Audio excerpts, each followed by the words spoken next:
So for a few months now, I've been sharing my house with a doll that I'm now fairly sure is possessed. It's not actually as bad as it sounds though. I mean, we all have our crazy roommate horror stories. The one who never flushed the toilet. The one who blasted loud music at night. The one who was always bringing home dates and left the sink full of dirty dishes. This honestly isn't much different. Cohabitation is never easy. Having a haunted doll as a roommate poses similar issues, albeit of the more paranormal kind. For the most part, they're just minor quirks, technology glitching, weird messages on the walls, dead animals, etc. Sure, the animal corpses and blood showing up in strange places is a little worrying, but I'm pretty sure cat owners go through the same thing, so I shouldn't complain. Not that I'm comparing the doll to a pet. I don't think it would be pleased by the comparison. After all, it does help pay rent, I think. I keep finding wads of cash stuffed in my freezer when rent day comes around. And if it isn't the doll doing it, then I have no idea where it's coming from. Whatever the cause, I'm not complaining. The doll's own excellent security system against burglars. The other night, someone broke into my house and started ransacking the place. Apparently, the doll didn't appreciate the intrusion, because by the time the police got here, the would-be thief was cowering in the corner. I'm not sure exactly what happened before they arrived because I wasn't home at the time, but I'm told that the burglar will make a full recovery eventually. The official story is that he pulled out his own fingernails and chunks of his hair due to some sort of mental breakdown, all by himself, because the officers couldn't find evidence of anyone else being in the house at the time, and he kept babbling about demons. I'm getting ahead of myself though. I should probably start at the beginning. It began when I put up posters around the community college I attend, looking for a roommate to help pay for the house I'd recently moved into. There were no replies to the ad until a few days later, when a sharp knock at the door startled me from my computer. Well, I say knock, but it was more like a single heavy bang, as if someone had thrown their full weight against the door. However, the only sign that someone had been there once I opened it was a crusty-looking doll, placed right on top of a torn piece of paper, one of the ads for a roommate that I had pinned up at the school. Obviously, I thought it was a prank. The thought of someone making fun of me for my financial issues pissed me off, and so I called out into the empty street. "Joke's on you, asshole. I've always wanted a creepy doll. You ain't getting this back." Out of sheer spite, I actually did keep the doll, naming it Shit Waffle and placing it in my living room for all to see. Yes, I know the name is stupid, but in my defense, I didn't know it was hosting an otherworldly entity. Actually, I didn't notice anything was off about it for a surprisingly long time. One of my friends told me it gave them a weird feeling, but I laughed it off as being part of that weird phobia most people have inanimate humanoid objects. Like, yeah, mannequins and whatever are unsettling, but they aren't actually alive. Or at least that's what I thought. I should probably detail some of the events that led to my conclusion that Shit Waffle was haunted. I think that the first really odd thing I remember is when I was doing a deep clean of the house. I was in a bit of a bad mood because I had to do it all by myself. No one had responded to my roommate posters, and the ads I put on Craigslist kept getting mysteriously deleted, and so I had the radio on full blast while I worked. Rap music, the classics obviously, not any of that new shit, helps me focus while I stress clean. So anyway, I was scrubbing the shower with all the fury of Wu-Tang Clan when suddenly the radio started crackling and making static. I cursed, but figured something had gone wrong with the reception or something, and so I kept cleaning. That's when the radio started switching from channel to channel, a sliding whine punctuated by fragments of voices and song. Now I don't know shit about radios, but that seemed unusual to me, so I got up and readjusted the knob with an unadjusted. Nobody was in the house but me, and I didn't think someone had really snuck inside just to switch the radio. All the same, I couldn't help feeling on edge. I glanced at the doll sitting on the counter and asked it, half jokingly, "Hey, Shit Waffle, you didn't see anyone come in here, did you?" No response, just a dead-eyed glare. "Yeah, didn't think so," I chuckled nervously to myself. I went back to cleaning, finishing up the bathroom, and getting out a broom. It wasn't until 5 minutes later, while I struggled to get that little corner of dust into the pan, that I realized the music playing was some sort of jazz. What the fuck? No fuck. I ran back to the radio and checked the station. As I suspected, it had changed without me noticing this time. It happened several more times throughout the day until I finally got so frustrated that I turned the radio off completely. I would have written it off as one of those funny little things that just happen from time to time, if not for what happened later that night. Blow your horn with a bebop kick, make new sounds, don't miss a trick. I actually fell out of bed in my rush to turn the extremely loud song off. It sounds silly, but one of the most terrifying feelings has got to be a sudden blast of music in the dead quiet of night. My heart was racing as I leaned against the counter, finally having switched the radio back off. Instead of being a relief, the silence actually seemed ominous. Darkness transformed the familiar kitchen into a menagerie of unidentifiable shapes. I stumbled toward the light switch to turn it on, telling myself it was because I needed to see, not because I was irrationally scared. As the hum of harsh fluorescent lights flooded the room, Shit Waffle, who had been resting against the radio in the dark, turned its head towards me. Its beady eyes seemed accusing, as if saying, "You turned off my music, fuckwad. I'd rather not write down what the rest of the night was like." Suffice to say that I flipped out, and there was no more paranormal activity. In the morning, I convinced myself that it was a nightmare or a trick of the light, and felt embarrassed by my overreaction. Still, despite my denial, a certain wariness had developed in my interactions with the doll. I found myself more hesitant to pick it up and move it around.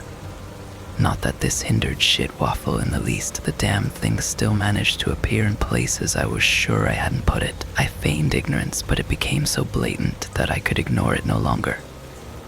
The turning point was definitely when one day the doll popped up right behind me, startling me so bad that I reflexively punted it down the hall with a swift kick. Shit Waffle arsed through the air, gown fluttering, and then smashed into the far wall with a sickening clatter. My stomach turned, and I felt inexplicably guilty. It wasn't really my fault the thing snuck up on me, for fuck's sake, but I still felt the need to check that it hadn't broken. Before I could even take a step forward, the walls began to shake and rattle. Pictures fell onto the ground, glass shattered. At the end of the hall, Shit Waffle stared me down beneath the flickering lights. Somehow I managed to calm the doll down by apologizing and playing some of that jazz music it seemed to like, and which was actually starting to grow on me. What can I say? It's catchy. After that, it was impossible to ignore the fact that my creepy little housemaid was some sort of real, sentient, supernatural being. This is usually the part in the story where the cursed individual seeks out help from an exorcist or paranormal professional. I did not do that. Sought. I mean, in my defense, Shit Waffle is a pretty decent roommate. Throwing it out just because it's a bit haunted would be kind of a dick move, especially since it hasn't done anything to actually harm me. We're definitely not friends, and I get the feeling it's just tolerating my existence, but the same could be said for many other roommates I've had. Plus, I'm too lazy to try and find a real exorcist. Yes, I know I could probably find some banishing ritual on the internet, but it would be pretty awkward if Shit Waffle found out I was researching how to destroy its soul or whatever. I'm sure that the doll knows how to use my computer because I keep noticing weird search histories like cemeteries near me and what sound pitch drives dogs crazy. Man, I wish I had the time to tell more of my experiences. I know that what I've written so far could be dismissed as coincidences or a runaway imagination, but I promise there's been more substantial evidence. I thought I'd start out with some of the more tame things that happened, because jumping right into the glowing orbs and demonic late-night rituals would be a lot all at once. Unfortunately, I didn't realize that detailing the beginnings would take so long, and now I'm kind of in a rush because of finals and the end of the semester. So I've decided that I'm just going to post this and continue filling everyone in after I've finished with that stressful mess. In the meantime, any advice on what to do would be appreciated. Am I crazy for being chill with a haunted doll in my house? Also, I don't actually know that much about paranormal lore, aside from a few horror movies. So if anyone knows exactly what is going on, hit me up. Is it a ghost? Demon? Whatever shit waffle actually is, I guess it's safe to assume that housing is difficult to find for supernatural beings too. I can sympathize with that. Now that finals are over, I have time to write down some more of my experiences living with the haunted doll I have dubbed shit waffle. A lot of people had suggestions as to how to handle this situation, which I appreciate. Since my first post, I actually did purchase a Ouija board, as recommended. Hasbro brand, which is never not going to be hilarious to me. I'll get to everything that's happened since last week, but before that I figured I'd share some more of the stories I didn't manage to finish. Let it be noted that, again, I won't be able to get to everything in this post. I've learned my lesson from last time. Starting off, I should probably address the demonic rituals I mentioned. These usually happen late at night. I've never actually witnessed one, but while I'm laying in bed I can hear the chanting and shuffling movement from the living room. Because I am an unrepentant coward, I never get up to see what's going on, just put in my headphones or go back to sleep.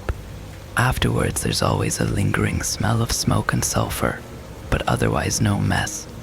So I guess I can't complain if Shit Waffly wants to have its demonic friends over for a gathering. Of course, the first time it happened was terrifying. I woke up at about 3 a.m. in the pitch black of my room and heard a cacophony of voices growling right outside my door. My body froze up with fear. It was a horrible sensation. You'd think that hearing intruders banging around my house at night would propel me to leap up and defend myself with a frenzied desperation, but something about lying prone in the dark gives a false sense of fragile security. I was convinced that if I so much as twitched, the outsiders would know immediately and descend upon me with a fury. Irrationally, I thought that the only thing that could keep me safe was to stay in that vulnerable position. The worst part was the voices. I don't know if you've ever seen those videos of dogs or cats making almost human-sounding words, contorting their vocal cords into sounds that people consider cute imitations, but that's the closest thing I can think of. Except their bass lines seem to be more along the lines of the deep, guttural crackles of crocodiles. So I guess imagine a crocodile trying to imitate a human voice, and you've got a pretty good idea of what I was hearing through the walls while I was curled up all alone in my room. Needless to say, I don't find dogs saying "I woof you" very cute anymore. It wasn't until the next morning that I could consider the whole situation without a haze of panic clouding my mind. I knew that Shit Waffle would never allow intruders in the house. It also made sense that my roommate would want to invite companions over. Sharing a house is great and all, but it doesn't really fulfill the need to have real social interactions. So I put my fear aside as best as I can. I'd even managed to gather up the courage to bang on the wall and call out, "Keep it down, I'm trying to sleep," when they get too rowdy out there. Miraculously, they actually do quiet down when I ask. That doesn't make the whole experience any less unsettling, but I appreciate their consideration. The orb phenomenon is much less intense by comparison. They're just these glowing, floating orbs that appear around the house sometimes and wander around. I don't know if it's more house guests or some sort of manifestation of Shit Waffle's soul, but they are quite useful at night when I get up to fill a glass of water in the middle of the night and can't find the light switch. The orb's glow illuminates just enough so that I don't stub my toe on the counter while I walk. I always make sure to give Shit Waffle a big thumbs up when I'm following the orb to the kitchen or bathroom at night to show my gratitude. My Shit Waffle never replies except with a sardonic stare. I get the feeling that I'm musing to it. One of my friends was over once when the doll was orbing. It was daytime, so the orb wasn't as bright, but she was still pretty impressed. She's always believed in ghosts, and excitedly informed me that usually they have some sort of unfinished business that ties them to this realm. I vaguely remember something like that in a movie I watched once, so I guess it could be legit. Later that day, after she left, I tried to have a sit down with Shit Waffle to talk about what it wanted from me, exactly. "Hey, Shit Waffle," I began. "How are you?" The doll sitting on the couch opposite me said nothing. Cool, I continued awkwardly. "So hey, is there any way I can help you?" The doll stared at me. "I mean, do you need some sort of closure?" I clarified, feeling stupid. "Do you need help completing some unfinished business to pass on to the other side?" At that, Shit Waffle finally turned its head to face me, seeming extremely offended. "Well, shit, no need to give me that look," I exclaimed. "I was just trying to have a conversation. Look, if you don't need to find inner peace or whatever, that's chill. Less work for me. Just thought I'd offer, in case you wanted help. We don't really talk at all, and I figured I'd check in." This seemed to pacify Shit Waffle, whose body went slack again, into the state I'd come to call relaxed indifference. Deciding I could use some relaxed indifference myself, I plopped myself onto the cushion next to the doll. "Wanna watch some TV?" I asked. In response, the television switched itself on with a sudden hum. Channels flicked by automatically in a mess of static, finally stopping on a nature documentary. I thought it was pretty cool that Shit Waffle didn't even need to use a remote. I wish I could do that. We spent the rest of the evening watching gory footage of lions eating zebras in an almost companionable silence. I'd like to say that we grew closer together as a result. However, the next day, when I tripped on the carpet and fell flat on my face while getting ready for class, Shit Waffle just giggled hysterically, so the doll is officially still a little bastard. I'd love to complain more about the things Shit Waffle has done, but if I don't stop here then, this will end up way too long, and I still have to get to the events of the past week. The most important development was probably the Ouija board. I bought one for cheap over the weekend to communicate with Shit Waffle, because communication between housemates is important. The instructions said that more than one person was required to operate the board, so I invited some friends over to try it out. You know your friends are cool when they'll willingly come over to help you commune with the spirit inhabiting your creepy doll through Ouija board on short notice. Juan even brought snacks, which was awesome. Only Peter didn't show up, but I don't really blame him for being freaked out by the whole thing. Most of my friends experienced weird stuff involving Shit Waffle, so they knew I wasn't making shit up. Unfortunately, this made people a lot less eager to come and hang out at my place, which is fine. We have lots of fun at the bar downtown at my friends' places. My point is, it's been a while since I had so many people over. It was weird, but good to have the house filled with my friends joking and shenanigans again. That's what I like about them. Even in somewhat serious situations, they can make it into something fun. Anyway, we were all sitting down around the Ouija board, and it was time to begin. We went through all the steps with Shit Waffle watching us from its place of honor on the table. Once that was done, we greeted the spirit and asked its true name, like the instructions told us to do. Nothing happened.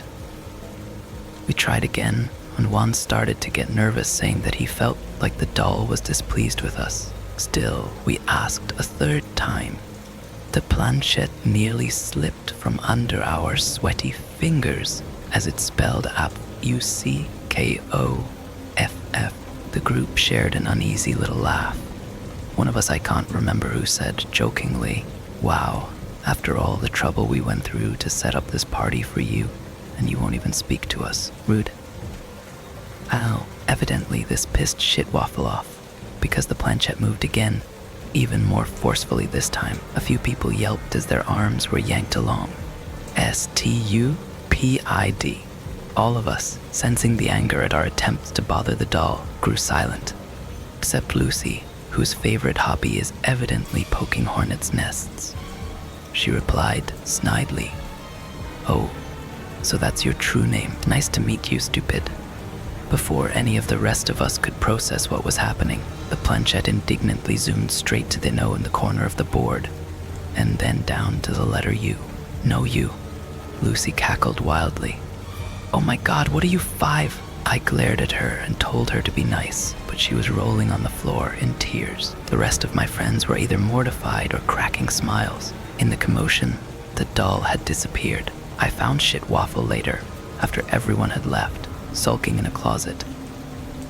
Now, I don't really know what was going on with the Ouija board. Maybe my friends really were so aggravating to the taciturn doll that it reverted to calling us childish names out of frustration. Or maybe Shitwaffle's real name started with a U, but wasn't finished because of Lucy's distraction. Another possibility is that Lucy was the one controlling the planchette. It does seem like something she would do. The alternative is that Shitwaffle goes around calling people stupid, which I don't know what to think about. That kind of ruins the mystique of an otherworldly being. So all in all, the Ouija board was a massive failure. I'm not too disappointed though, because honestly I hadn't put too much hope in getting answers from something manufactured by Hasbro. Finally, I should probably address people's concerns about the name Shitwaffle. It might be a bit vulgar, but I don't get the sense that the doll really cares. It comes off as aloof, like couldn't care less what petty mortals might call it. Of course, if the message on the Ouija board was actually from the doll, then maybe that detachment isn't as complete as it wants us to think. I guess we'll find out more as I continue to update my observations of my eccentric roommate. I'd like to apologize in advance if my writing seems a little distracted today. I'm currently trying to keep a haunted doll from stalking my plumber. If you haven't read the first 2 posts I made, then that sentence probably caused you to doubt my sanity. I promise that it makes a lot more sense with context. Or at least, as much sense as my life can make anymore. Ever since I became roommates with a possessed doll, normality has taken a new meaning. An average day for me now includes a lot more glowing orbs and disembodied screams than it did before I posted that ad for a roommate. So I think that it's perfectly reasonable to assume that I've lost a little bit of my sanity among all this. The fact that I named the doll Shitwaffle probably doesn't help my case. And moving on, the plumber is in my bathroom, fixing my toilet, which has been refusing to flush for the past few days. Usually I'd be suspicious of my roommate, because I'm always careful about what I flush down there, unlike a lot of people I've lived with. Trust me, those are not the kind of horror stories you want to hear. However, I don't think Shitwaffle is capable of actually taking a dump. You know, what with not having an anus and all that. I mean, I haven't exactly checked, but I think that's a safe bet, right? Oh God, if Shitwaffle can shit, I think that would be the most disturbing thing out of it all. And that includes the demonic rituals. I'm tempted to ask out of morbid curiosity, because Shitwaffle is sitting right across from me. Somehow, though, I don't think that would go over well. And I'd really rather not have the plumber frightened away before he finishes fixing my toilet. It's a miracle that I managed to get the plumber into the house without anything supernatural happening. Shitwaffle doesn't like visitors very much, especially when they start messing around with things. That's why I'm keeping a very strict eye on the doll while the plumber works. I actually started off with doing nothing but watch Shitwaffle to make sure no mischief was perpetrated, but that got boring quick. There's no winning a staring contest with a being that has glass eyes. So I decided to write to pass the time, since until now I've been pretty busy with the holidays coming up. I mean, I don't really celebrate much. I'm planning on just going to a few parties with some friends, but I work retail, and it is crazy this time of year. But I digress. I should start recounting some more of Shitwaffle's antics instead of rambling on about plumbing and work. Something interesting I've noticed is that our neighbor's dog absolutely loathes Shitwaffle. The St. Bernard alternates between frightened whining and wild barking whenever she's walked past our house. And the feeling appears to be mutual, because Shitwaffle deliberately goes out of its way to aggravate the dog. Sometimes it's as simple as positioning itself in the window whenever the dog is put in the backyard to stare at her eerily. Sometimes it's more elaborate. Once I spotted the doll teasing the poor thing by causing her food bowl to burst into flames whenever she tried to eat from it. The yelps of surprise were pretty sad to hear at first, but as the dog was tricked again and again, it just got annoying. Seriously, if your food spontaneously combusts, stop trying to eat it. My neighbor is convinced that someone is trying to prank her. She often complains to me about the damn kids these days who she believes are bullying her dog. Every time I just force a sympathetic smile, nod, and grab my mail so I can hurry back inside. I mean, what am I supposed to say? Yeah, sorry, it's my evil haunted doll who enjoys watching your dog suffer. Okay, maybe evil is too strong of a word, but Shit Waffle is most definitely a passive-aggressive asshole.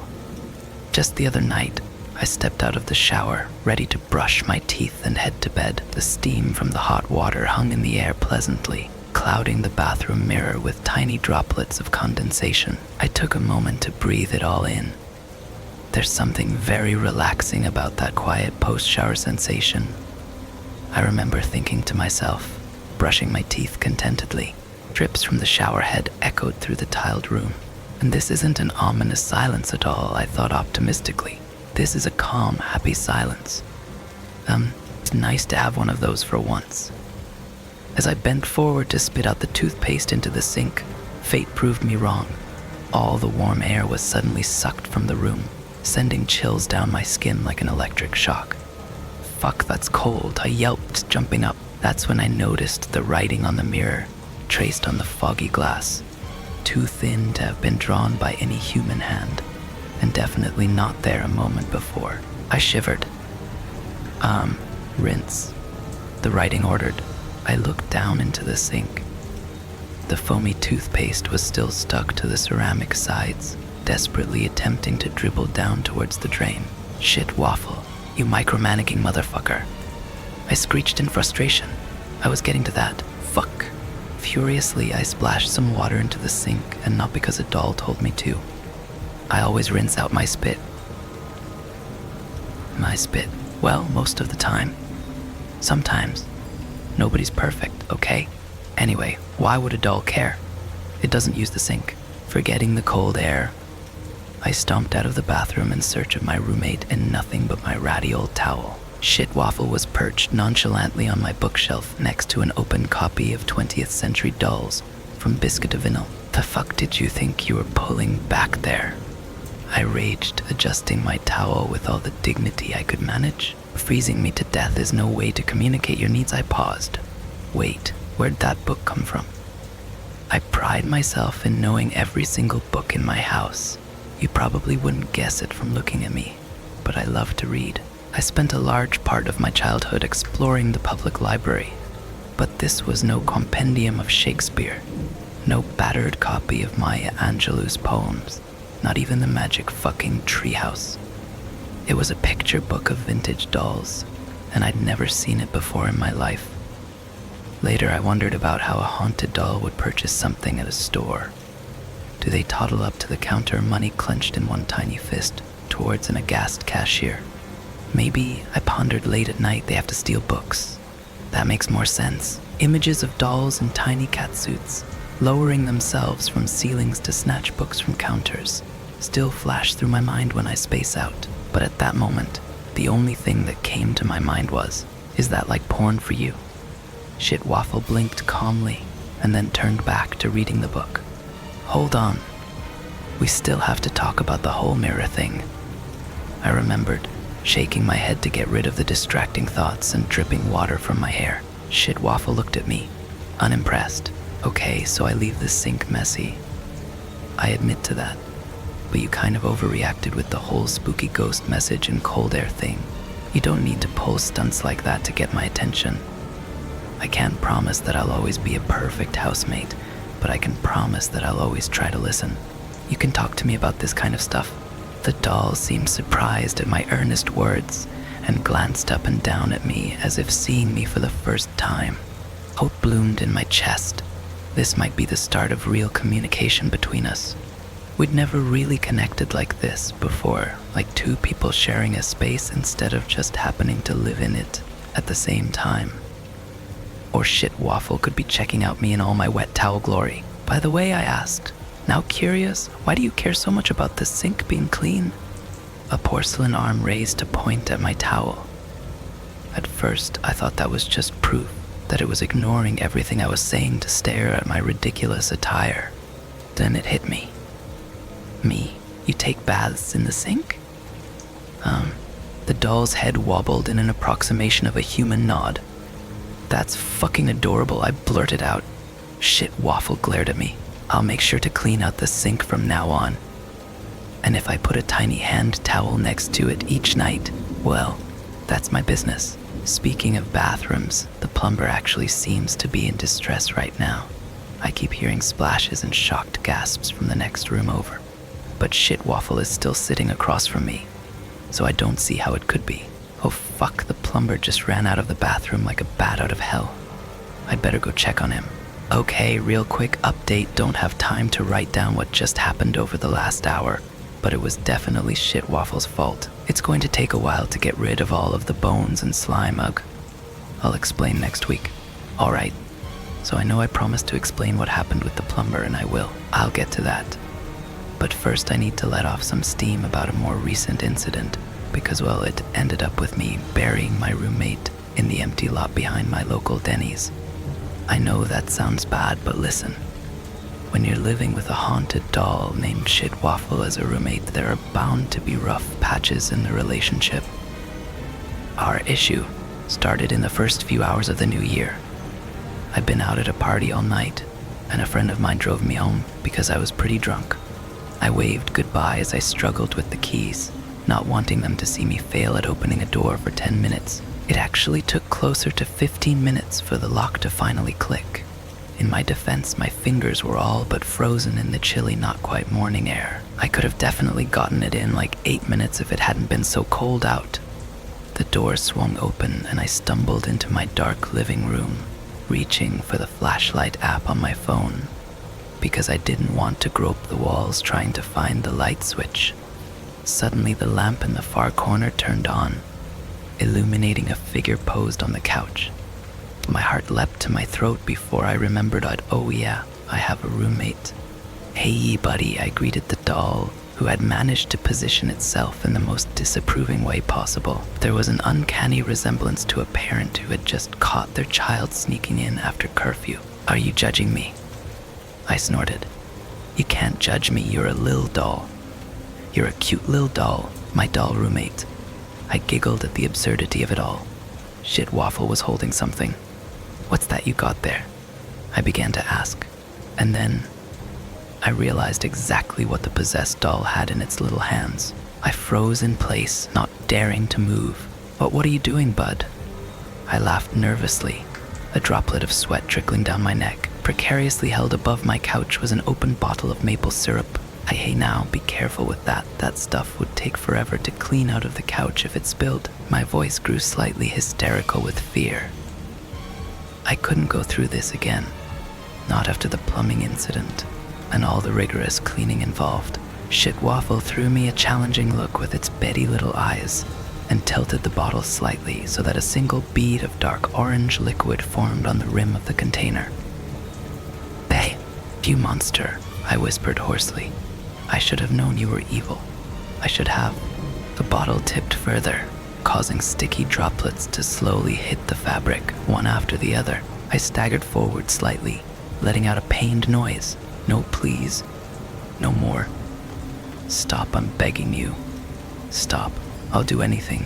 Just don't get any more of that shit on the couch. The doll paused, considering my desperate face. For a moment, I hoped I'd gotten through to it. Then the silence was suddenly shattered by the sound of obnoxious quacking coming from my phone.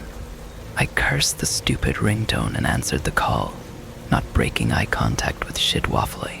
It was my friend Peter, still sounding slightly drunk, and wanting to know if I was still at the party. Gee, no, I'm at home, I replied slowly, still staring at the bottle of maple syrup. Peter must have heard the barely restrained fear in my voice, because he suddenly sounded a lot more sober. Are you all right? He asked, concerned. There's a situation that I'm trying to deal with. Can I call you back later? Oh fuck, is it that doll? I told you to get rid of that creepy thing. Upon hearing that, Shitwaffle's little face twisted into a mask of rage, and I knew that my couch was fucked. I dropped the phone and dove towards the doll anyway, hoping to minimize the damage done. Unfortunately, my skill at catching baseballs was not enough to prevent the syrup from spilling over half of the cushions. Something inside me broke. I let out a wordless screech of anguish. The maple syrup was already sinking deep into the old couch that I'd owned for years. The same couch that I made pillow forts with as a child. The couch that had been there for me throughout every house move. the couch that I had always taken for granted. I don't think that Shit Waffle was expecting me to lunge at it with such ferocity, though in fact, I'm pretty sure that element of surprise was the only reason I managed to get the better of the supernatural being and stuff it into the cardboard box that I'd kept meaning to throw out but never actually got around to. It could have been considered an impressive defeat of such a powerful creature if I wasn't a full-grown adult against a doll with tiny porcelain hands. Also, I was sobbing tears of outrage, which probably made the scene look even more ridiculous. I can't imagine what the people at the Denny's must have thought as they watched me march up to the empty lot next to the diner at 4 in the morning and begin to dig into the frozen earth. Every so often, I had to pause shoveling dirt to drag back the cardboard box which was trying to inch away. I caught a lot of customers staring at me through the window, pancakes drooping off half-raised forks as they followed my progress with confusion. I hadn't counted on there being so many witnesses. I mean, how many people would be at a Denny's in the early morning of New Year's Day? The answer is a lot. Enough people that it was actually really sad. Of course, I was burying a cursed doll in the early morning of New Year's Day, so it's not like I can judge. When I finally returned home, my muscles were burning from the intense effort of digging, and my head was aching from a developing hangover, combined with my complete lack of sleep. Shit Waffle was waiting in front of the house, covered in dirt, and looking very grumpy. Fuyuak, I sighed, walking up to the doll and unlocking the door. I'm too tired to deal with this shit. Whatever. Come on inside, you little fucker. Shit Waffle smugly levitated into the air and sped into the depths of the house. Somehow we just returned to our regular, relatively peaceful dynamic after that. I guess screaming at and burying my roommate alive was pretty cathartic for me. As for Shit Waffle, well, after it got over being annoyed with me, it seemed to think the whole incident was funny. We actually get along better now. It's like we finally accepted each other as roommates. The two of us even found a song that both of us enjoy, Biggie Smalls' Fort Thomas the Train Engine, which is a fucking hilarious mashup of Biggie's rapping over the Thomas the Train theme song. That doesn't mean I've completely forgiven Shit Waffle for the whole plumber debacle though. I'll try to summarize. Basically, I had to follow the freaked out plumber and calm him down enough for him to actually explain what had upset him so much. This is what Michael the plumber told me. He had determined that the problem was likely something clogging the toilet. Earlier, when he entered the house, he'd heard a giggle and seen a doll, and so assumed that a child lived here and must have tried to flush a toy down the drain. Apparently, this happens a lot because kids like to watch their toys drown in the flood of water. Kids scare me. Anyway, I couldn't actually see the object, so he snaked an auger down into the toilet hole and it snagged something. Relieved that the job had been so easy and a little annoyed to be called out for something so minor, the plumber pulled out what he assumed to be the source of the problem, and then he stared. At first glance, it looked like a grayish slimy blob. Gross, but not that unusual. Except the viscous material seemed to be twitching with a life of its own, pulsating with its own delicate nervous system. At a closer glance, Michael could see tiny veins in the semi-opaque clump. Michal was rightfully unnerved by the strange thing. He'd never seen anything like it in his entire life, not even in those science magazines with photos of weird creatures from the deep. He took a deep breath. He told himself he was overreacting, that just because he didn't recognize it didn't mean that it wasn't a perfectly natural thing. He told himself to just get the job done and stop thinking about it. The toilet still wouldn't flush. So again, the auger went in. He could definitely feel something down there. It took some more effort, but the plumber finally pulled out another, larger blob. This one was more substantial. It was still a gross chunk, like every color of jello mashed together into a gray amalgam, but firmer. What was most upsetting was the tiny, beating organ inside it, connected to fine threads that stuck out of the goop, as if torn away from a larger mass. Was this some kind of creature? Some kind of living meat? Michael's heart sped up, and for the first time he wondered if the house owner might have been involved, trying to get rid of some horrible genetic experiment. Then the man shook his head. No, that was ridiculous. He'd watched one too many episodes of Star Trek with his daughter last night. That was it.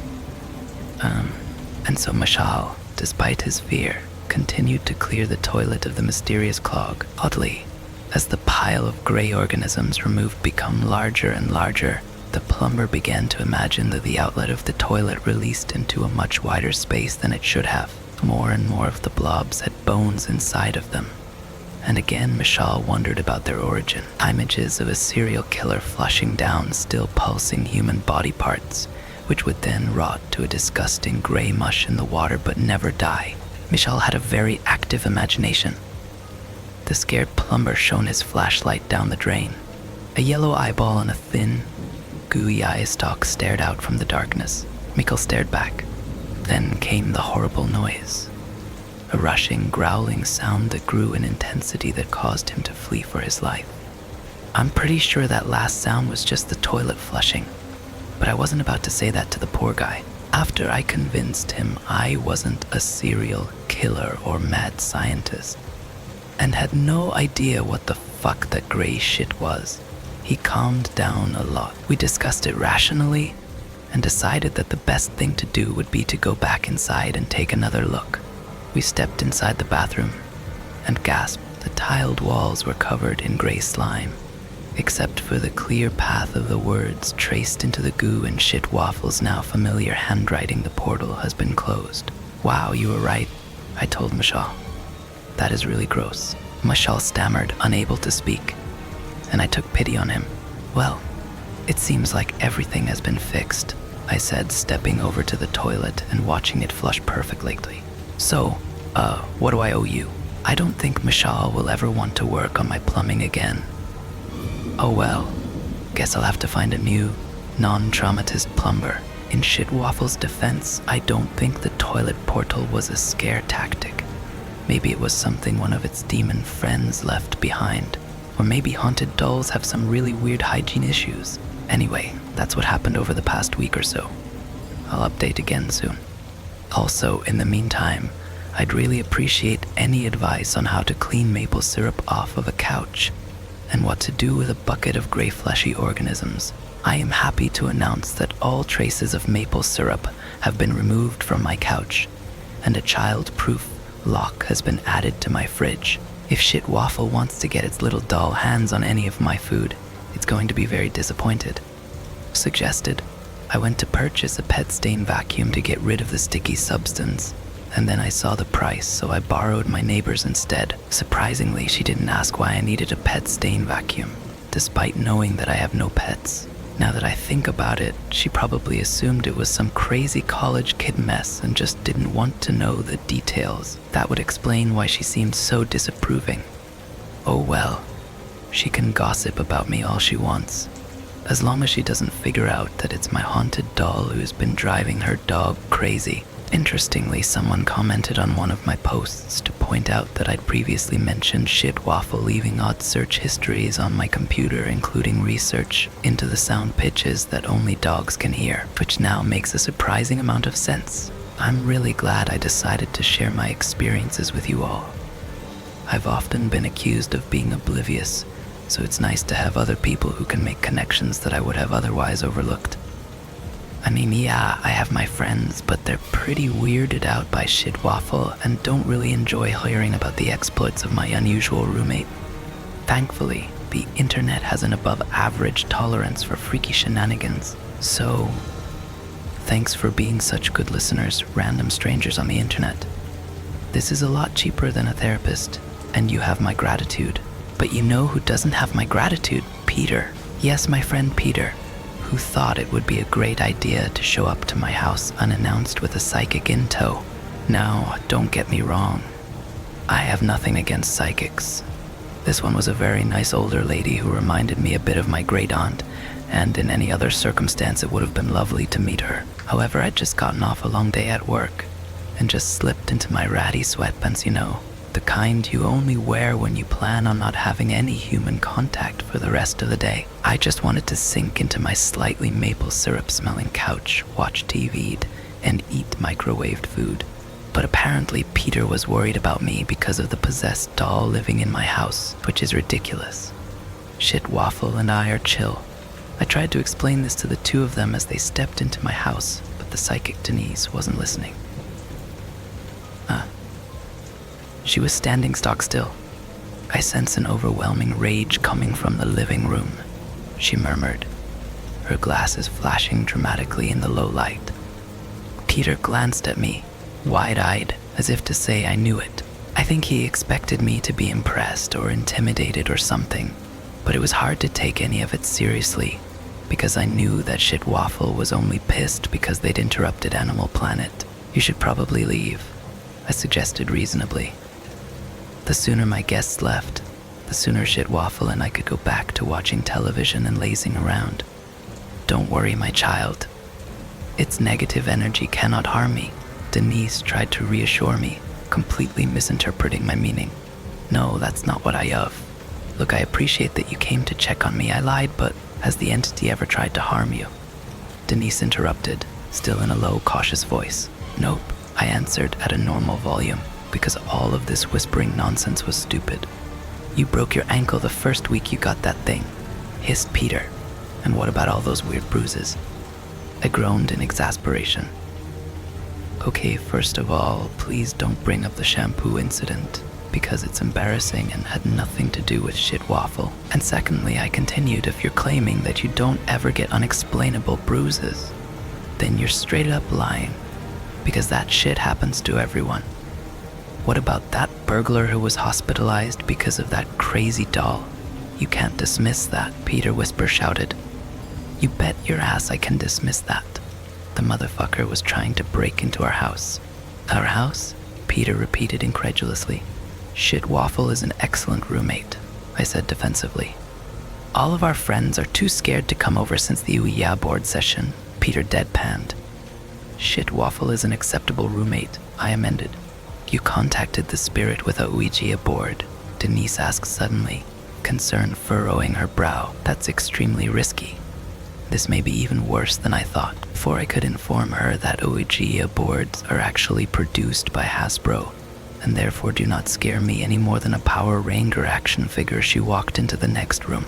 Peter and I followed, only to see her reaching out to pick up the doll on the couch. Don't touch it, I yelped. The psychic paused. But I need to get a reading, she explained slowly, as if immediately mantling someone upon entering a room was a perfectly acceptable thing to do.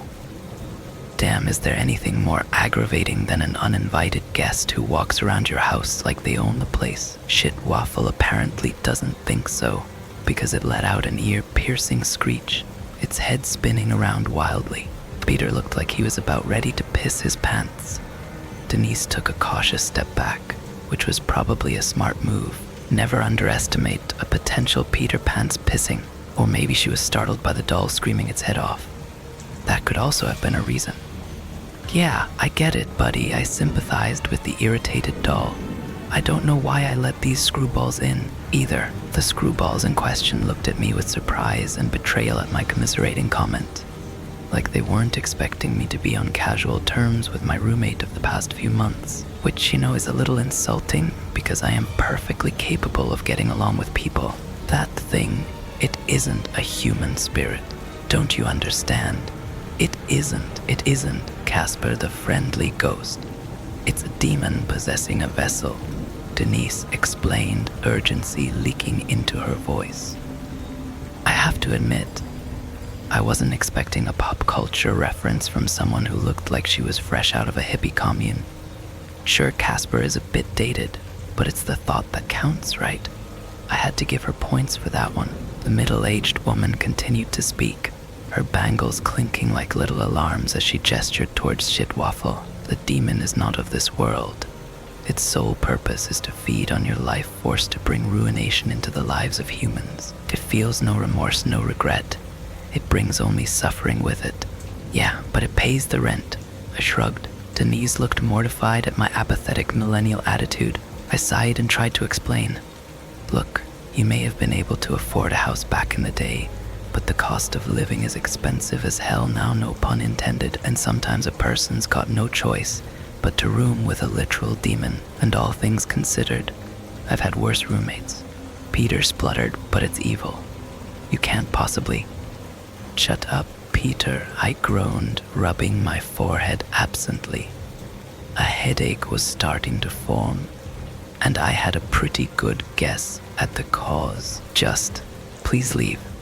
I'm really tired and we want to be alone right now. Peter began to protest, but Denise pulled him back gently. It's too late, Peter. Your friend is already under its demonic influence. There's nothing we can do now.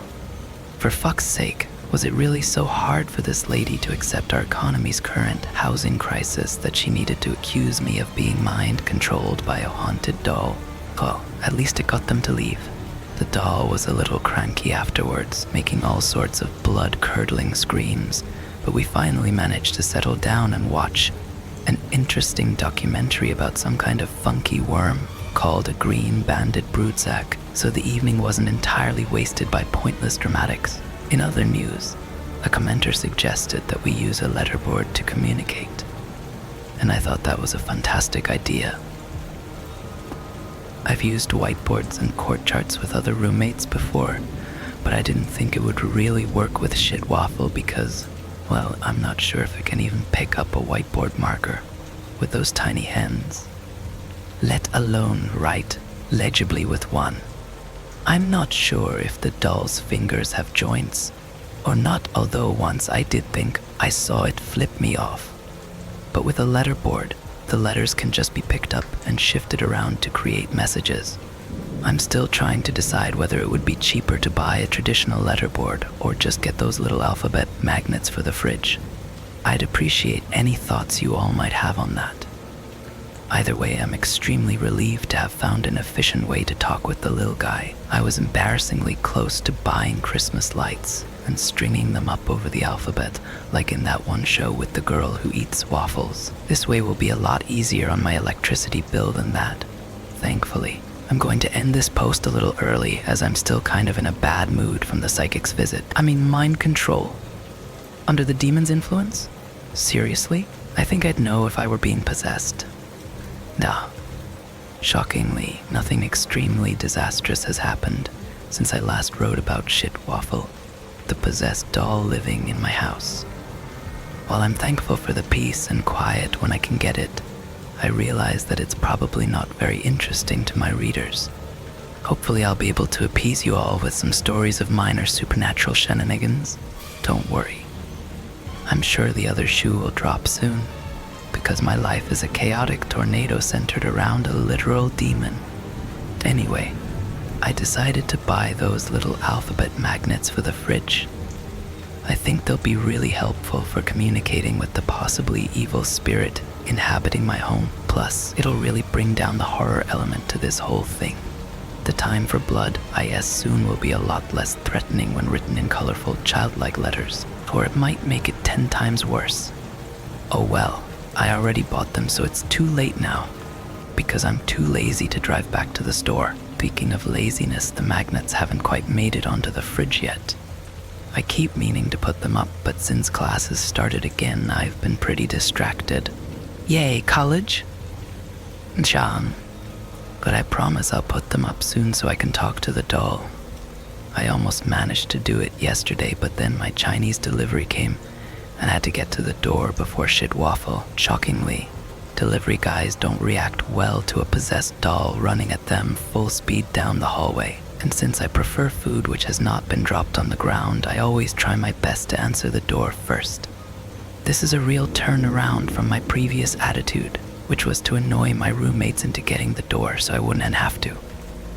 Of course, that isn't a feasible option anymore, what with the nature of my current roommate and all.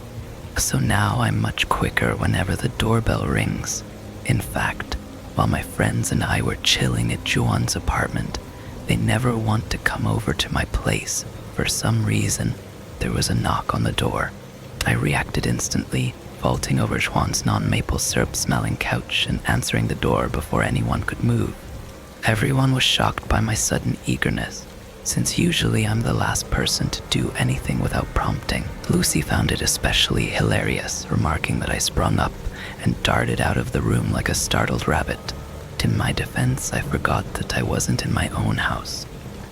I've gotten into the habit of attempting to spare any visitors from Shitwaffle's very special form of greeting. Don't even get me started on that time with the Jehovah's Witnesses.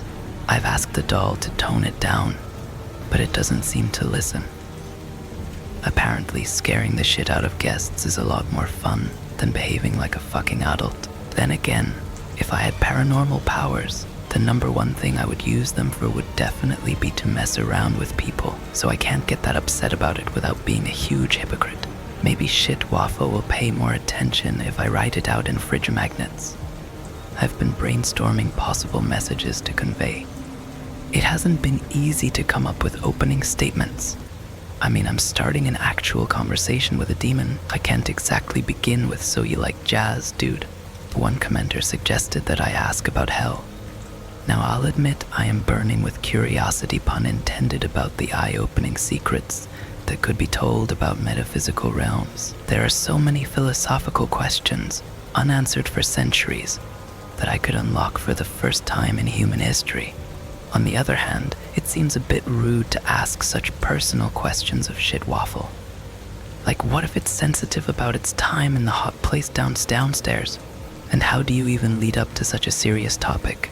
So I'm gonna put those deep existential questions on hold until I manage to figure out how to get a porcelain doll drunk. I figure that the least awkward way to bring up the topic is if we're both extremely inebriated. And hey, if any of you have ideas about what to talk to Shitwaffle about once the alphabet magnets are set up, feel free to let me know in the comments. I'm drawing a blank, so anything is appreciated. Speaking of which, another commenter recommended a horror movie for Shitwaffle and I to watch together. I was curious and bored, so I went ahead and rented it. A huge mistake. I'm not usually scared by horror movies, but whenever there was a scene with suspense or intense fear, my demonic roommate thought it would be hilarious to startle me. It started out subtly so that I didn't suspect the doll at first. Occasional creaks of the door behind us, in a quiet moment and flickering lights, just enough to make my heart jump for a second before dismissing it as nothing. But as the film progressed, so did the level of supernatural occurrences. It all came to a head when Shitwaffle caused the radio to blast out static during a tense, quiet scene, causing me to shriek and fall off the sofa. And it didn't stop after we finished the movie. I was on edge for the rest of the evening, and Shitwaffle took full advantage of it, until I became so annoyed that I just went to bed early, and I never want to know how all those spiders ended up in the chips bag. Needless to say, we will not be having another horror movie night again. The little bastard can hang out with its demon friends instead. Demon friends that will not, by the way, be opening my refrigerator anymore because of my handy child-proof lock. You see, the lock on the fridge wasn't just to prevent another maple syrup incident. I started to notice that after those midnight demonic rituals, the ones with the unearthly howling that I wrote about before I'd wake up to find food missing from the kitchen, I knew Shitwaffle couldn't be the culprit because dolls can't eat. Or, at least I hope they don't. Can you imagine a doll with human teeth? And the food only ever disappeared after a wild night of monstrous guests. I tried to ask Shitwaffle to tell its friends not to touch my food, but the doll simply shrugged in a surprisingly helpless manner. I guess parties spiral out of the host's control in every reality. Weirdly enough, the stuff that they took was always the ketchup and any citrus fruits that I happened to have around. I have no idea why. Do the demons chug the ketchup straight out of the bottle? Or do they squirt it on the lemons first? Shudder to imagine the unholy things the demons must do with those two very incompatible ingredients under the cover of night. But like I said, that won't be happening under my roof anymore, because I have a child-proof lock, so my plan is infallible. Am I underestimating the intelligence of demons? Maybe. But then again, maybe not. I've only ever met one of my roommate's friends before, but it did not seem to be very bright. This encounter actually happened a few weeks ago, but I didn't include it before because there were more important things going on. Now that there's a lull in the chaos, I might as well tell the story of seeing one of Shit Waffle's companions face to face. It all began when I got a text towards the end of my shift at work. One of my friends had driven past my house and decided to drop off his old textbook because those things are expensive as fuck and he'd already passed the class. He assumed I was home because he could see a figure moving behind the curtains, so he walked up to the door and raised a fist to knock. Then he remembered that I was at work, and now that he was close enough to the house, he could hear manic cackling emanating from inside. I'm not sure what happened afterward because he wouldn't tell me the details, probably because they were embarrassing. All I know is that I got a ton of frantic text messages blowing up my phone, saying there was something in my house. I wasn't too concerned. I figured it was just Shit Waffle. Still, as soon as my shift ended, I headed straight home just in case. As I walked inside, the first thing I noticed was that the house was a mess. Posters were torn down, furniture was overturned, clothes were being flung out of my room. The fucky is going on here? I demanded, rightfully pissed off. The thing that emerged from the wall was not Shit Waffle. It looked like, well, for lack of a better term, it looked like a ghost, but it did not resemble a human who happened to be see-through. It was more of a grotesque caricature with a parody of a human face. Bulbous yellow eyes squeezed out from slimy skin, as if they were two overgrown zits ready to pop. The mouth was impossibly wide and filled with rotting teeth that clattered unpleasantly as the entity laughed and zoomed around my living room. I also spotted Shit Waffle on the couch, seemingly very embarrassed by the rowdy conduct of its guest. Seriously, this is who you hang out with. I'd hoped that Shit Waffle had better taste. The doll resignedly sent out a pulse of darkness which vibrated through my bones. The poltergeist paused its havoc, regarding its fellow spirit. Leave, but we're having so much fun. It replied to the wordless command with a wet sneeze of a voice. Fun's over. Get out, I said flatly, and was ignored in favor of dumping an entire bag of pretzels on the rug. I sighed, marched into the kitchen, and returned with a broom. A wide grin stretched across the mischief maker's face. It seemed to think that I was going to sweep up the mess, only for it to scatter everything again, with gleeful malignance. Apparently it had never been chased out of a house with a broom before. Out, motherfucker, whack, shoo, whack, get whack, out. I'd never tried to remove an intangible being from my house before, but the broom method tends to work on any creature, whether it's a coon or in this case, an aggravating spirit. The trick to this is that you're not supposed to actually hit the intruding animal. If you smack the walls close to it and wave the bushy end threateningly, that's usually enough to frighten the thing outside. So, despite the fact that the poltergeist consisted of ectoplasm, the old tried and true tactic of my grandmother worked like a charm. Once it was gone, I made Shit Waffle clean up the house, and I only had to wave my broom a few times for motivation. Okay, here's the last thing I have for you all today.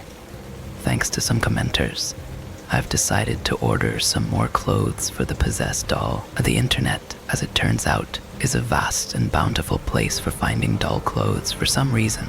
It was so hard to resist the urge to buy a tiny clown suit and afro. I'll update with Shit Waffle's reaction to the clothes I actually did buy when they arrive. Finally, I'd like to apologize again for the relatively unexciting post. I'm sure my life will be back to its usual insanity soon. I've been getting a lot of questions about what exactly the possessed doll that decided to live in my house actually looks like, so that's fair, and I hope that you all haven't been imagining it as a Barbie or troll doll or inflatable sex doll due to my previous lack of physical description. No, Shit Waffle is your average, run-of-the-mill haunted doll. It's the kind that one might see at the estate sale of a creepy stranger or shoved in the back of a dusty old antique store. I think it's made of porcelain or ceramic, but I'm no expert. Whatever material goes clink but doesn't break when you accidentally punt it against a wall for sneaking up on you. A most defining feature of my unusual roommate are the intense green eyes that stare out of an otherwise childlike face. They seem out of place above the rosy, chubby cheeks and button nose. Whoever designed the doll must have never seen a real human kid in person before and assumed they look like babies with the eyes of a traumatized war veteran wearing mascara. Not the most comforting thing to wake up to staring at you in the middle of the night, especially combined with that strange mouth. I'm trying to find the words to describe the mouth, but it's hard to pinpoint exactly what makes it so unnerving. At first glance, the lips just look pursed and somewhat disapproving, not unusual for a pretty little doll. But if you look closer, there's somehow the suggestion of the mouth being unnaturally wider. Something in the curvature of that plump face seems to indicate that if the doll actually unhinged its jaw, it would keep stretching back until it resembled a yawning alligator. Or maybe I'm just being silly and imagining things. I do have a tendency to overanalyze. That brings me to the gender of my roommate. Over the past few months, I have agonized over whether it is supposed to be a girl or a boy. The face is just so androgynous, and the body, as far as I can tell, not having peeked under the little nightgown it arrived in, because I respect boundaries, shows no clues. Ever since a possessed doll showed up on my doorstep and began to haunt my house, I've learned quite a few things about fear. Everything from blood-curdling howling outside my bedroom door at midnight to the sudden chilling realization that one is being watched. I thought all of these experiences would have prepared me for anything. But this coronavirus shit is somehow scarier than living with an actual demon, at least with Shitwaffle, and yes, I named the evil doll Shitwaffle. If you didn't know this already, then you should probably read the first 7 posts I made about it. Anyway, at least with Shitwaffle there's the knowledge that if I get killed, which is unlikely, since I think we're pretty chill nowadays, that the world will go on. Even after I'm dead, people will still walk down the streets. Friends will still drink at bars and tell hilarious stories and laugh together. Customers will still demand to see the manager about things the employees have literally no control over, like the color of a dress. Call me crazy, but it's kind of comforting to me to know this. The world won't stop just because I do. Not that I have a death wish. There's a ton of stuff I still want to do on this earth, but I'm pretty zen about my own fragile mortality. That's why seeing empty sidewalks in the usually bustling downtown scares me. I know, logically, that the world won't actually end. Even if we do go into a zombie apocalypse scenario, grass will still grow and clouds will still drift across the sky, and the planet will continue to turn. But it's still terrifying. Change is terrifying. We might return to our normal lives after this pandemic dies down, but things will be different. Wow, I'm getting kind of morbid. All this isolation gives me way too much time to overthink things. Also, way too much time to rewatch old movies over and over again. Who knew a crisis could be so goddamn boring and scary at the same time? Orson Welles once said, "There are only 2 emotions on a plane, boredom and terror." I think that's applicable in this situation, except in this case it's sitting on your couch, bored out of your mind, with sudden intermittent and bouts of stress because how the fuck are you going to pay your mortgage when you can't even go into your job anymore? And then once you wear yourself out worrying about all that, it's back to lounging around, nothing to do and nowhere to go. I'm sure I don't have to tell you all how frustrating it is since we're all experiencing it together. Fortunately, for me, I've got a roommate who is very distracting. Whenever I start to fall into a depression, something in the house will suddenly catch on fire or levitate. I'm not sure if Shitwaffle does this on purpose to get me out of my slump, or if it's just as bored as I am, but either way, I'm grateful. Well, not exactly grateful that I spent a whole weekend scrubbing soot off the walls, but you get the idea. There's not a lot to do around here anyway. I mean, I actually started doing arts and crafts because I was so restless. Arts and crafts. Not something I ever imagined myself doing after kindergarten, but it's actually kind of fun. Sadly, I don't have a lot of art supplies, so some improvisation is necessary. Most of my creations come out looking like the kind of dumpster art you see in front of lone gas stations in the middle of a long road trip. Still, I'm kind of proud of the stuff I create. Sure, maybe it's made of cut-up old pajama pants or empty glass bottles, but hey, it's something I made all by myself. Shitwaffle does not seem to feel the same way about my endeavors into the world of art. After spending hours trying to figure out how to sew a little face mask for my doll friend, it repaid my hard work with heartless destruction. Okay, maybe it was made from old socks and maybe dolls don't actually need face masks, but finding my sewing project torn to shreds, as if eaten from the inside out, only an hour after putting it on Shitwaffle's face was a bit disheartening. And also terrifying. That thing was a mangled mess by the time the doll was done with it. Gombria. There are some creative things we enjoy doing together, though. A few weeks ago, in a fit of boredom, I dug out some of my old jigsaw puzzles from the depths of my closet and set one out on the coffee table to work on in my spare time. But my grandma bought me a ton of them when I was a kid, and not those lame child-friendly puzzles. No, me and Grandma worked on the badass 1,000-piece sets, whole undersea adventures and sprawling flower gardens with ponds and terraces. Anyway, a few days in I noticed that parts would be completed that I didn't remember working on. Not much at first, just a few puzzle pieces here and there. Then it became bigger, a whole school of fish fit together one day, an entire dolphin the next. I didn't think much of it until I walked in on Shitwaffle sitting on the coffee table one day, back turned to me and humming a little tune under its breath. I froze in the doorway, heart in my throat, terrified that the possessed doll was maliciously disassembling the jigsaw I had spent hours on, and then I realized that it was putting pieces together, not taking them apart. I admit that I gasped happily and clapped my hands together in sheer delight. Finally, another puzzle lover. Shitwaffle whipped around at the noise and seemed extremely embarrassed to be caught doing something so normal, but relaxed as I gushed about having a puzzle partner and regaled it with stories of my grandmother. Ever since then, we always have a jigsaw puzzle set out in various states of jumbled near completion. No, it's actually been a lot of fun. Except for the time that Shitwaffle got mad at me for some reason and hid the final piece so that I couldn't finish the one we'd been working on. It drove me crazy not being able to find that last piece, the almost perfect picture mocking me with its single hole every time I walked through the living room. I didn't even suspect the doll and wasted a lot of time searching between couch cushions and worrying that I'd accidentally vacuumed it up. Finally, Shitwaffle had mercy on me and returned the missing puzzle piece. My fury and relief surely must have been a sight to behold. Another activity we've done together since this whole self-isolation business began is playing cards. You'd think it would be hard with an opponent whose fingers are stuck together and whose poker face is literally immovable. And you'd be right, it's really fucking difficult. But that just makes it all the more satisfying to beat. Although I will confess that I did rage quit once after picking up and moving the cards for Shitwaffle an entire game only for the smug to levitate card.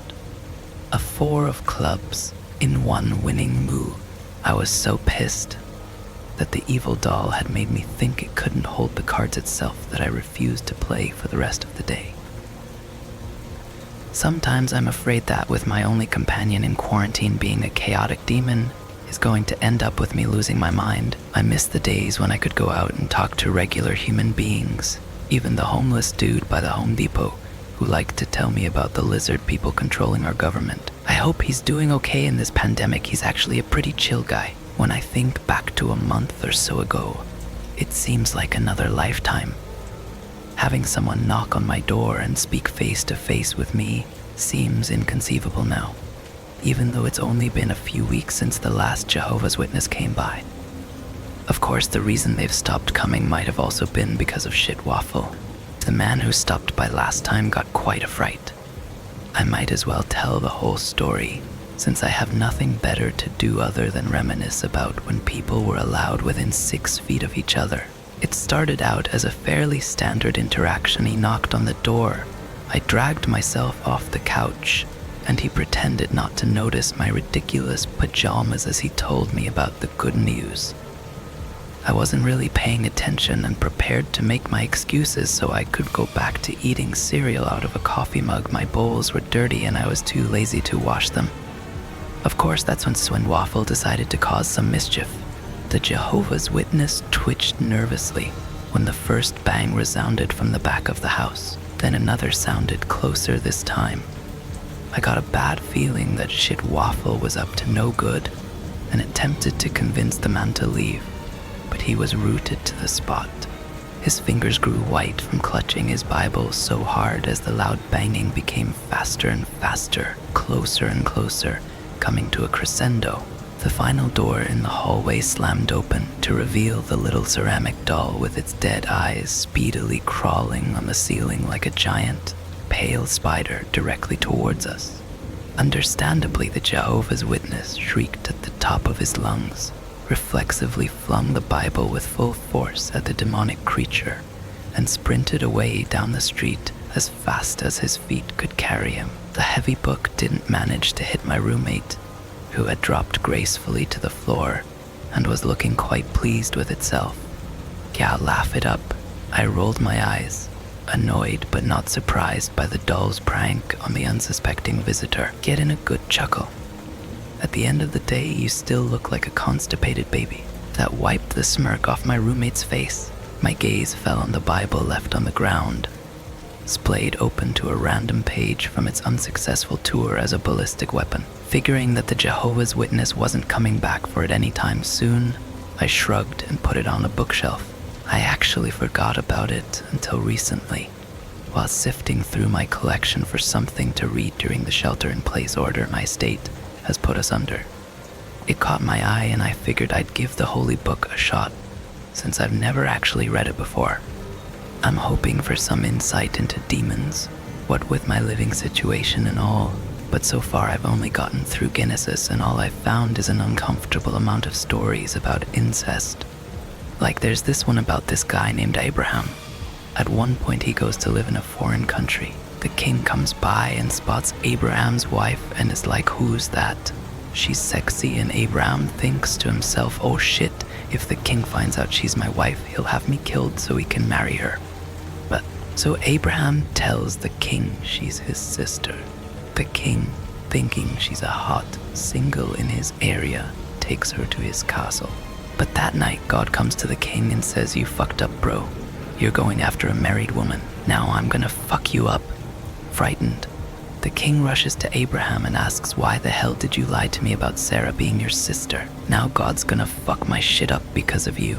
And Abraham replies, haha, nah bro, I didn't lie. She is my sister and my wife. Not my fault you didn't think of that. The king is like, oh okay, my bad. Here, have all this silver and land and livestock and shit. Please tell God not to fuck me up real bad. And everyone lived happily ever after the end. So yeah, the Bible's pretty weird. Does it get better? Let me know if you guys think it's worth finishing. And not that I'm implying that the church is a 1,000-year-old book club that exists solely to recommend books to me. Anyway, I'm not sure if I should even keep the book in the house in the first place. Shit Waffle really doesn't seem to like it. When I started reading the Bible, the doll disappeared for several days. It didn't leave the house, I could tell, because the bumping and scraping sounds inside the walls couldn't have come from anything but shit Waffle, as all living creatures shun my house nowadays. Not that I'm complaining. Free pest control and all that. Although it would have been nice to have some warning the first time I found a decapitated head of a raccoon on my porch. You know, looking back, sometimes I think shit Waffle may have been trying to actually frighten me in the early days of our cohabitation. I feel kind of bad that I didn't notice, but I'm glad we get along now. Just the other night, after I tucked myself into bed, all comfortable and ready to sleep, I realized I'd forgotten to turn off the lights. I really didn't want to get out of bed, so I called out, "Hey shit, Waffle, can you turn off the lights?" Amazingly, my roommate actually listened. Sure, all the power cut off from my house for the next 12 hours, but it got the job done. Really warms my heart to know that deep down, shit Waffle does care. Okay, so I was about to post this when something else came up, and I figured I'd include it, so sit back down because boy do I have a story to tell. You know how in all those movies, ghosts need to complete some unfinished business to move on to the next plane? Or whatever. Well, I just saw that shit firsthand. Before you panic, no, it wasn't shit Waffle. Shit Waffle is perfectly fine and still causing chaos in my house. In fact, I'm not even sure shit Waffle is a real ghost of a dead human. It seems more like a demon or something to me. Anyway, I was at the DMV yesterday. I won't bore you with the details of why I was suffice to say that it was the usual dull reasons, nothing exciting. Now, if you've ever been to a DMV, you'll know what I'm talking about when I say that all DMVs have a bizarre aura to them. Time moves slower. The air tastes different, an improbable mixture of stale and energized. Flashing numbers hypnotize until words lose all meaning. I firmly believe that the Department of Motor Vehicles exists outside our reality in a strange pocket dimension of its own. Once I ran into two of my exes while waiting in line at the MV. I hadn't seen either in years, and we didn't even live in the same aura anymore. So it was a prize to have especially both at once. We caught up, but it was kind of awkward. So one of them decided to relieve the tension by showing us YouTube videos so we wouldn't have to really talk to each other while stuck in line. The videos were really strange and I didn't understand them at all, although that might have been because of the disassociative effect of the DMV. From what I remember, they were about an unidentifiable creature who spoke in soft rhymes that gave the whole video a bizarre, dreamlike quality. And when I'd finally left the cursed hole in reality, known as the DMV, I realized that 5 hours had passed. That was a weird day. But I'm getting off track. The point is that the Department of Motor Vehicles is a strange place, even under normal circumstances. Amidst the pandemic, it's even stranger. Instead of reducing the weird effect inside the building, the lack of crowds of people jostling each other caused the large room to become even eerier. On the day I went, it was like a ghost town, pun intended, for some god-awful reason. Despite being the only person in line, I still had to do a lot of waiting, while bureaucratic things beyond my mortal comprehension happened behind desks. I decided to use the bathroom, just in case. I've never actually been to a bathroom in a DMV. Losing place in line was always too great. And once the paperwork is done, I always wanted to get out of there as soon as possible. Anyway, I was listening to the sound of my piss echoing in the empty bathroom and wondering if it was always that loud when suddenly the fluorescent lights overhead flickered and went out. I panicked, imagining that the department was closing and the employees would accidentally lock me in here, one of my worst fears, when I noted a familiar greenish glow emanating from underneath one of the stalls. Oh, thank fuck. I breathed a sigh of relief, no longer rushing to zip up my fly. It's just a ghost. With shit Waffle as my roommate. I've had a few encounters with ghosts before, but I'd never met one outside of the parties thrown by the haunted doll. I wasn't sure what to do, especially when a low moan came from the glowing bathroom stall. The sound conveyed such pain and misery that I felt it in my gut. "Do you need some toilet paper?" I asked, being very familiar with the agony of an empty roll and no toilet paper in reach. "No, I need to go," was the response. Constipation.